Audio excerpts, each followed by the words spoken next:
My dad and my brother both died in their 60s, and I even said to my wife, I said, I guess it's that 60 thing that's going on with me now.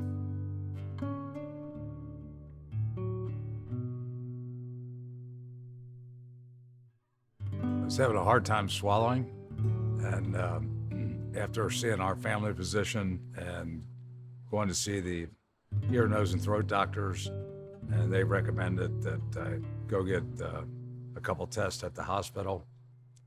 Really didn't think a lot about it until after some more tests, and when I found out, and I was like, okay, this is some real serious stuff.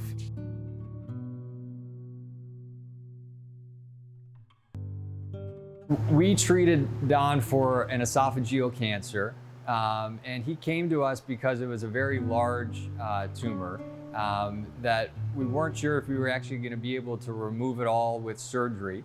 It was hard to tell everybody, but I knew that we had all their love behind us, and we're so close that I knew they'd get us through. And in our times when it was tough, I knew they'd pick us up and carry us. We were directed to the UC Cancer Center because of a research study that they had going on using chemotherapy and radiation, the standard, and along with that, immunotherapy. It is not traditional immunotherapy. I'm calling it traditional, although it's been around for only about 5 to 7 years. But those immunotherapy drugs have not worked too well in esophageal cancer. So this was a new kind of drug working on the immune system in a new way.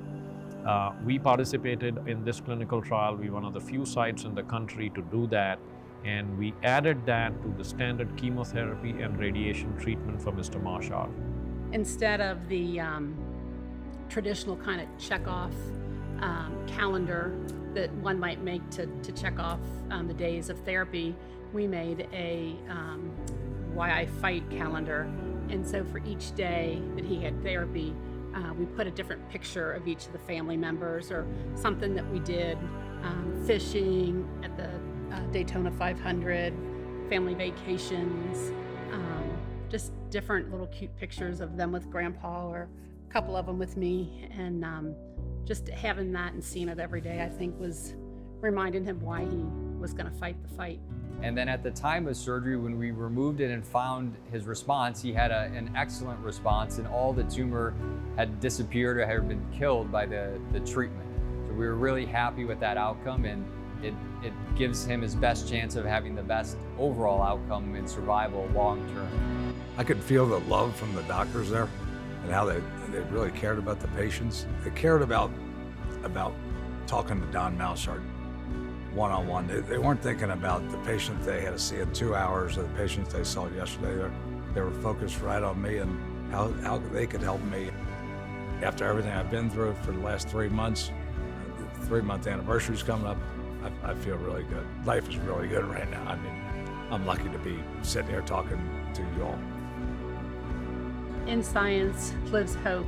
It gives me the reassurance of knowing that being at UC Cancer Center, that my husband will get the best in science, the best practices, the best collaboration, the best research, and then that does give us hope. We have hope for the future. We have hope that our future's been extended. As a matter of fact, on more than one occasion, I went into the office and teared up with Dr. Van Haren and Dr. Wilson and thanked them for giving my husband back, because they did. They gave me my husband. They gave my children their father back. They gave our grandchildren their grandfather back. And I will be forever indebted and forever grateful. And science does live hope.